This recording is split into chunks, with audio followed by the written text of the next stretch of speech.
simply because of their orientation. Who they love. We're at a crossroads with a number of issues coming before the Supreme Court.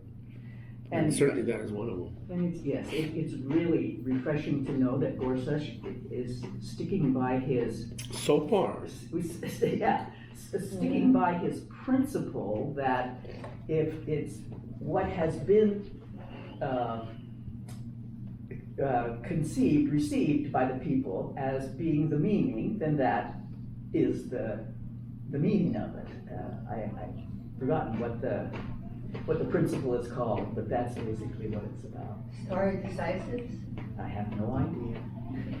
Well, I'm not a lawyer, so I'm not, I haven't been following it from the legalese standpoint, but I sure hope that the outcome is one that we can all, at the very least, be proud of, right? Yeah. We asked for a Q&A because this is a nonprofit organization, and we shouldn't have it. But I did put together some notes if you want me to give you a little update as to what's happening in DC, some of the things that I've done. Tell us of the things you've done. Well, first of all, I don't need to tell you, before I tell you some of the things that I'm working on, that we have a president who has been extremely divisive. He has been erratic on many of his decisions, including Syria, just in the past few days. But the one or two things that he has been consistent is his attack on LGBTQ plus Americans and immigrants. He has been absolutely adamant and consistent in his hatred, discrimination, and that's reflective in all his policies. I know we talked about impeachment earlier, and I was glad to get on the impeachment inquiry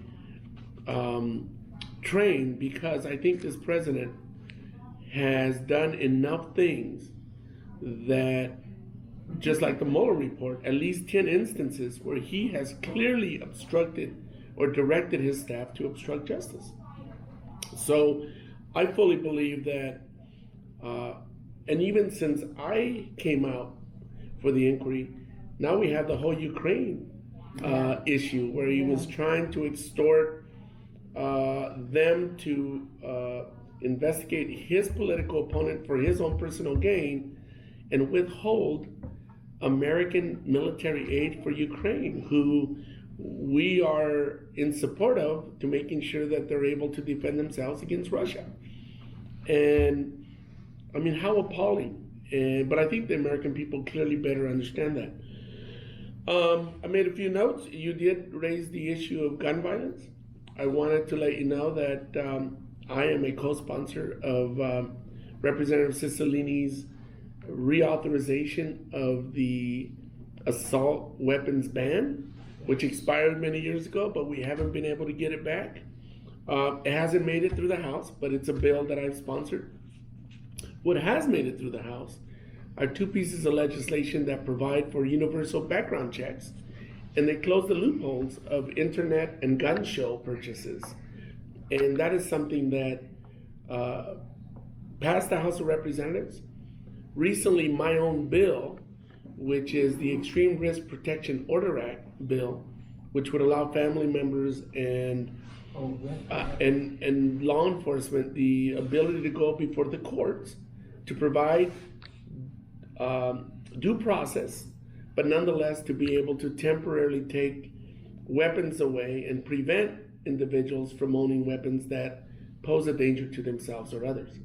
Like the law California has in place, that Doss Williams and Hannibal Jackson were able to move forward after the Isla Vista shooting that we've experienced in 2014.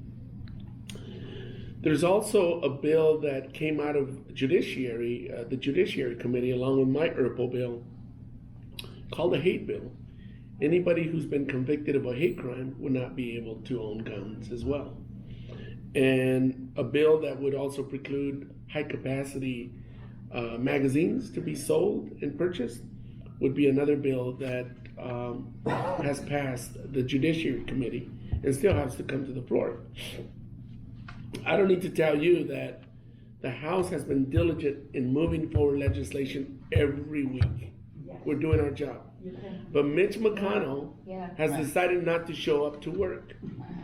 And the House, for example, has passed 10 out of the 12 appropriations budget bills. 10 out of 12. You know how many Mr. McConnell has passed? 0. He hasn't even brought them to the floor. No, they're sitting on his desk.